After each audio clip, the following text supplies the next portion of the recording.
ನಿನ್ನೆ ಮಂಗಳೂರಿನಲ್ಲಿ ದರೋಡೆ ಪ್ರಕರಣ, ಕಳ್ಳತನ ಪ್ರಕರಣ ಹಾಗೂ ಕದ್ರೆ ದೇವಸ್ಥಾನದಲ್ಲಿ ಯುವಕನೊಬ್ಬನ ಹುಚ್ಚಾಟ ಪ್ರಕರಣಗಳು ನಡೆದಿತ್ತು.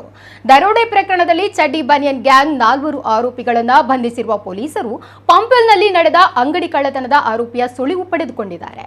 ನಾಳೆಯೊಳಗೆ ಆರೋಪಿಯನ್ನ ಬಂಧಿಸುವುದಾಗಿಯೂ ನಗರ ಪೊಲೀಸ್ ಆಯುಕ್ತ ಅನುಪಮ್ ಅಗರ್ವಾಲ್ ಮಾಹಿತಿ ನೀಡಿದ್ದಾರೆ. ಇದೇ ವೇಳೆ ನಿನ್ನೆ ಮುಂಜಾನೆ ಕದ್ರಿ ಮಂಜುನಾಥನ ಕ್ಷೇತ್ರದಲ್ಲಿ ಹುಚ್ಚಾಟ ಮೆರೆದಿದ್ದ ಯುವಕನ ಬಗ್ಗೆಯೂ ಮಾಹಿತಿ ಕಲೆ ಹಾಕಲಾಗಿದೆ ಎಂದಿದ್ದಾರೆ.